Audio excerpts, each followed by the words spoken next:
So Pete, we're going to do a little Bible study here. Genesis chapter 1. I got it up on my cracked phone. It's cracked. But we're going to get into Genesis chapter 1. I'm going to read it. I'm not a biblical scholar or anything like that. But we're going to see what I get out of it. Genesis 1. And let's start. And I'm reading from the New Living Translation. This is like the easiest version for me to understand, the NLT, the New Living Translation. So the account of the creation, Genesis chapter 1. In the beginning, God created the heavens and the earth. The earth was formless and empty, and darkness covered the deep waters. The Spirit of God was hovering over the surface of the waters. So a lot of people skip over that and go to the next verse. Let there be light, all that. I need to figure out what's going on in chapter 1 or verse 1 and verse 2. They're talking about in the beginning, God created the heavens and the earth. Now, the beginning is something I'm not even going to try to understand because that's a time concept. And, everything I know about God and the universe and all that, they're not tied to time. So they're introducing a beginning, a time concept for us to understand. But I can't think of what was the beginning? So I'm not even gonna try to figure that out. But apparently in the beginning, something for us to grasp at a certain time period, God created the heavens and the earth. Now, what are the heavens and what are the earth? Is that the heavens? Is this the earth? Oh, it says the earth was formless and empty. Okay, so the earth was formless and empty. So right now, the earth, if we're talking about the earth, the planet, see, this isn't capitalized. So that's the other thing. We talk about the earth, capitalized EARTH. This is not capitalized. It's talking about the earth. So I'm thinking it's talking about like dirt. It's a little bit of dirt when they say the earth.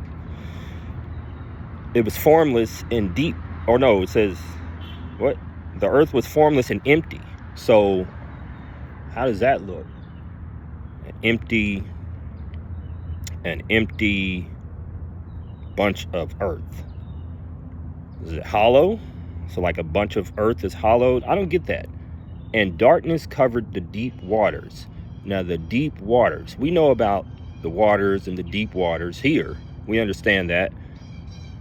Why are they talking about darkness covering the deep waters?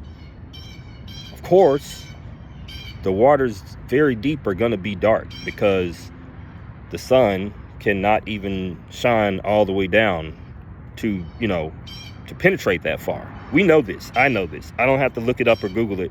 I know that sunlight is not going to get all the way down to the deepness of the waters.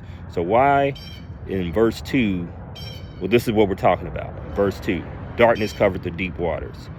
The Spirit of God was hovering over the surface of the water. So we're talking about God in the beginning that created, and then we got the Spirit of God. Two different things. A lot of questions for me. So this Spirit of God was hovering over the surface of the waters. Now I just picture like one of those commercials for jet skis or something like that, where you're going really close, like a drone or something like that, where you're going and you're close to the water and just the Spirit hovering. That's what I think of. And you're going over the waters. Then God says, let there be light. Now, are we finished with verse 1 and 2 yet? Because I don't want to move too fast. I'm only doing chapter 1 for this video. So stay locked in. There's a lot to uncover. And they probably won't get uncovered. But so picture this. I'm gonna try to conceptualize this.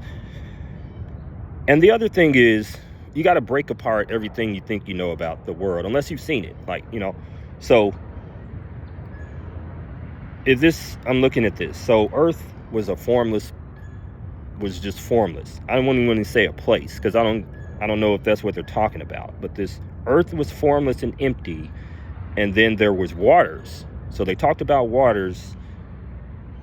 This is the first time they mentioned waters in the whole Bible. They just said, and darkness covered the deep waters. What deep waters?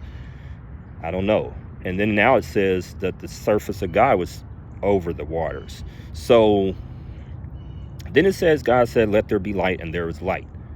And God saw the light, it was good. So to me, that's just like the sun. Maybe he spoke and the sun came out. And so that's not a hard thing for me to concept. Let there be light, boom, the sun appears, now there's light everywhere. And God saw that the light was good, and he separated the light from the darkness and called the light day and the darkness night. Now, for us, night and day is when the earth spins on its axis and we're not facing the sun, the source of the light, so it's dark. And Moses, who's writing this, that's the other thing. This is a human. Moses is writing this. So he's also trying to put this into terms that someone can understand. So that's the other thing. But anyway, so for Moses writing this, God says, let there be light or darkness, and then he called one night and one day. Now, he's giving terms, he's giving words to things that are happening. What's actually happening is this earth is spinning. And for us on the earth, all of a sudden it's going to get dark because we've spun away from the sun. And he's given us a word for that. We're going to call that now night. He created night. He created the word, he created night. And then when it spins back around, now it's day. And so now, with the concept of time, which is not something that God is tied to, now we have a day, which is a spinning, one full cycle of the world spinning around is one day. Now we have the term a day. So everywhere you see day, well, I don't want to say that. Anyway, let's move on. Day and night. And evening passed and morning came, marking the first day. All right. So God gave us the concept of day. And then God said, let there be a space between the waters. Now we're getting into something. Let there be a space between the waters of the heavens from the waters of earth. And that is what happened. So what's what happened? It says, let there be a space between the waters to separate the waters of heaven from the waters of earth. So here we go. We got to bring back heaven, waters, and earth. We talked about it in verse 1 and 2, I think. All non-capitalized, so I don't think we're talking about earth, the planet. I don't know.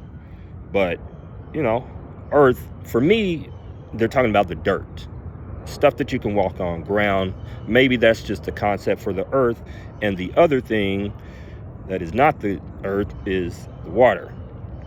So anyway, for me, this may sound crazy, but how I'm interpreting verse 6, where it says, then God said, let there be space between the waters to separate the waters of heaven from the waters of earth. And that's what happened.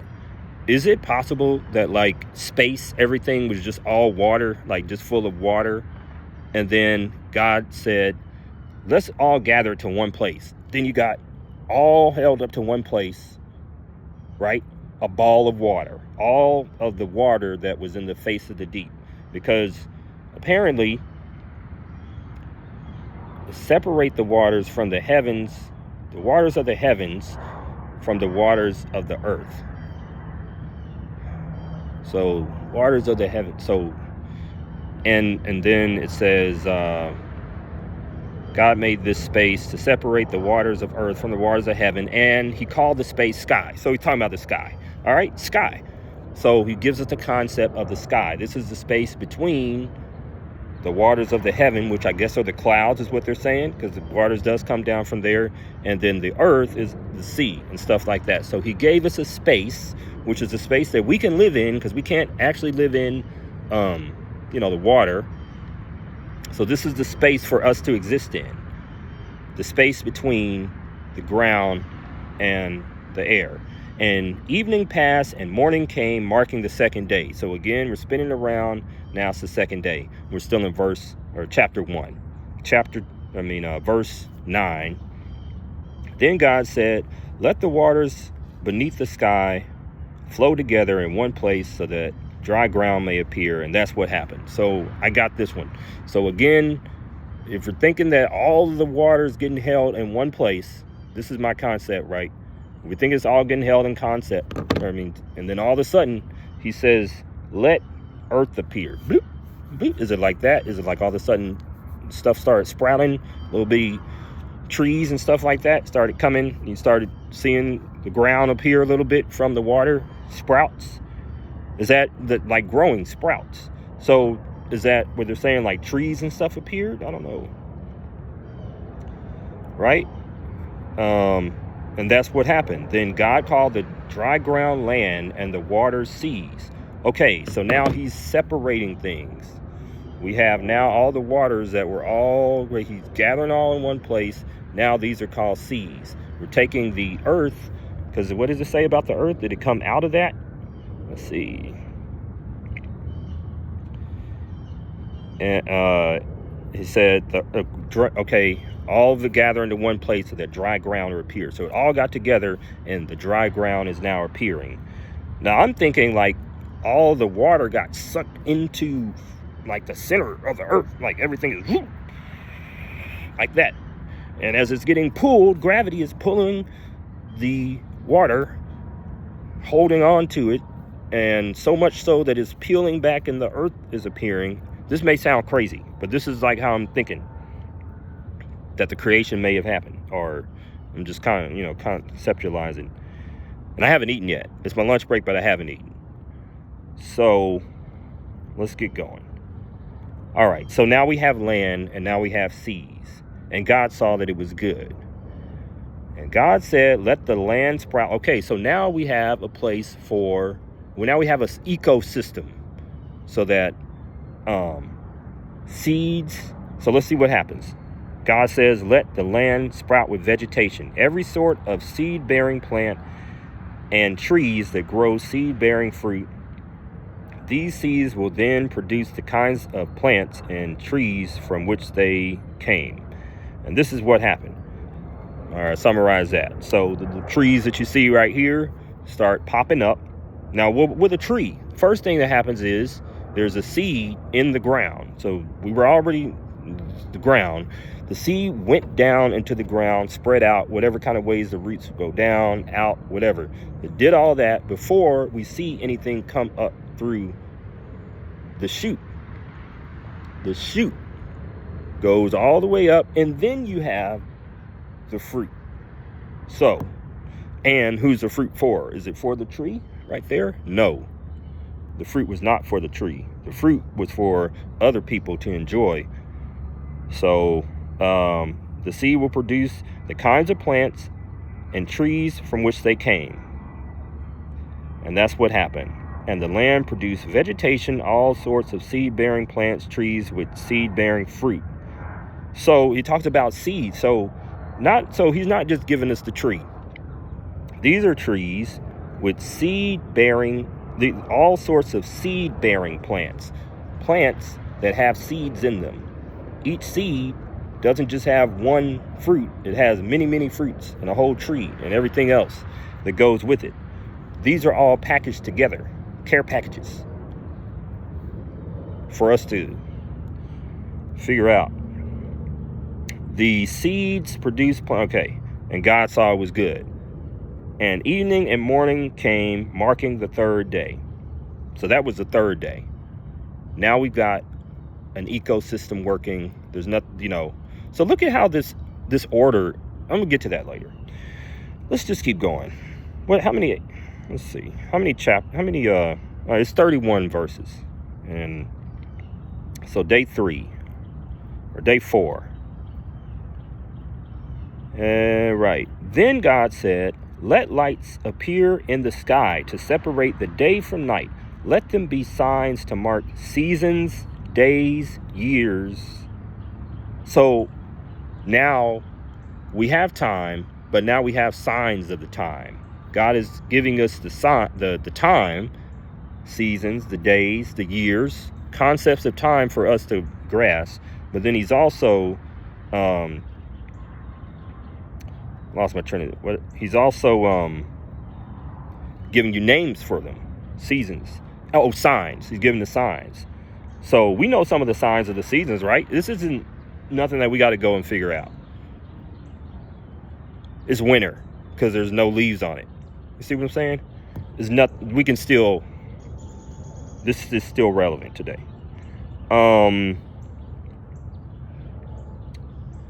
Okay, so let these lights.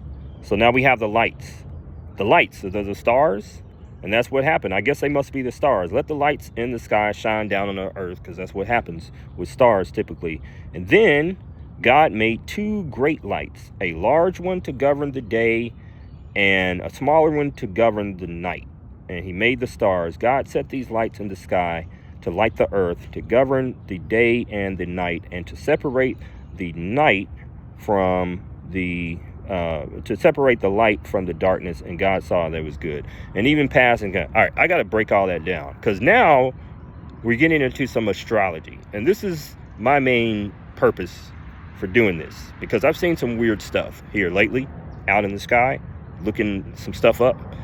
And I've always been into the Bible. It came up in a Christian household, but now I need to break the Bible down, because I still believe it. I need to break the Bible down, see what it says about some of these things that I've been finding out about or whatever. So anyway, so yeah, I want to talk about that. So first thing it says is the 2 great lights, which we're assuming are the sun and the moon. But I thought the sun was already there. I thought he already created the light, unless he was talking about some other light. But I thought the sun was the one light that he created. The other one you would think is the moon. However, the moon only shines because the sun is shining on it. So, but I guess it governs the day and the night. So he put the moon in place for us to govern the night. Is that the purpose of the moon? Some people say that they're launching alien attacks, or aliens live on the moon and all this sort of stuff. And who's to say they don't? I don't know. I've never been there. And did we go to the moon? I don't know. But according to this, they're talking about 2 great lights. And they actually don't mention the word the moon, but it says that there's 2 great lights. I've only seen 2 great lights in my time of living. One is called the sun and one is called the moon.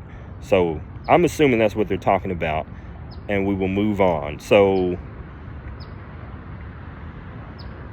yeah, to separate the light from the darkness. That was the 4th day. Then God said, let the waters swarm with fish and other life, and the skies be filled with birds of every kind. So God created great sea creatures and every living thing that scurries and swarms in the water, and every sort of bird, each producing offspring of the same kind. And God saw that it was good. Then God blessed them, saying, be fruitful and multiply. Let the fish fill the seas. Let the birds multiply on earth. And the evening passed and morning came, marking the 5th day. So I'm good with that. Basically, he gives the animals and stuff somewhat of the same abilities that he gave for the plants. They have seed-bearing fruits within them, and he tells them to go and be fruitful and multiply. And apparently, they already got their food set up, because he took care of that. Because, so that was the 5th day. And then God said, let the earth produce every sort of animal. Okay, so we were first talking about birds, which I thought were animals, and the other things, fish and stuff. But apparently, they're breaking it down into meaning livestock, that sort of thing. So we've got 3 categories. We got birds of the air, great sea creatures in the ocean, seas, and then we have animals, each producing offspring of the same kind. Now, they say that about the seeds, the plants, the birds, and the fish. They say that about them, and now they're saying it about the livestock. Just in case you may be confused to think that the livestock there were about to produce cherry pies or something. They're going to produce livestock. Small animals that scurry along the ground, and wild animals, and that is what happened. And God made all of the sort of animals, wild animals and small animals, each to live, produce offspring of the same kind. God saw it was good. And God said, let us make human beings in our likeness to be like us, and they will reign over the fish of the sea and the birds of the sky and the livestock, all the fowl of the earth, and the small animals that scurry over the ground. So, next time you're walking in the neighborhood and a big dog rolls up on you or something like that, or a small dog or something like that, you can reign over it. You do not have to be afraid of it if you believe the Bible. So you can tell that joint, get on, boy. Anyway, where are we at? We're creating human beings. So check this out. In the image of God, he created them. Male and female. He created them. Okay? Then God blessed them and said, be fruitful and multiply. Fill the earth and govern it. Reign over the birds and I already said that. Okay. Then God said, look, I have given every... Okay, so now he goes over everything he did. Look, God said, look, I have given you every seed-bearing plant through the earth and all fruit of the trees for your food.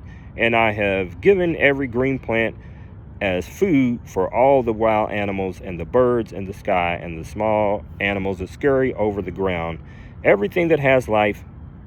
And this is what happened. And God looked over all he said, and he said it was very good. And the evening and morning passed, marking the 6th day. That's the end of the chapter. I want to close it up by saying this. I guess I was reading a different version of the Bible earlier, and it said God created man and he created them male and female. I'm like, why didn't you just say he created them? Why use those choice of words? So whenever you see man in the Bible, it's talking about human beings, I'm guessing. And when you see male, it's talking about what we understand as man, like me, and females like my wife. So I just want to point that out. But I also want to point out that he pops them up on the scene after everything is already good. He's like, look, I've given you every seed, every plant, I set everything up for you. And so that's what I need to believe also, if we're closing this out, that everything that I need is already set up somewhere. And I just have to cultivate it or something. It may be the same for you because everything is already here. You know, I know we're creating a bunch of stuff, but apparently God created everything that we would need because we need like food and the basic things. We don't actually need all this other stuff. Who knows? It may go away. Zoom quickly. It may all go away. And then what are we going to do? Well, I'm going to try to read the Bible. So tune in next time for chapter 2 of Genesis 1. Of Genesis. Peace out.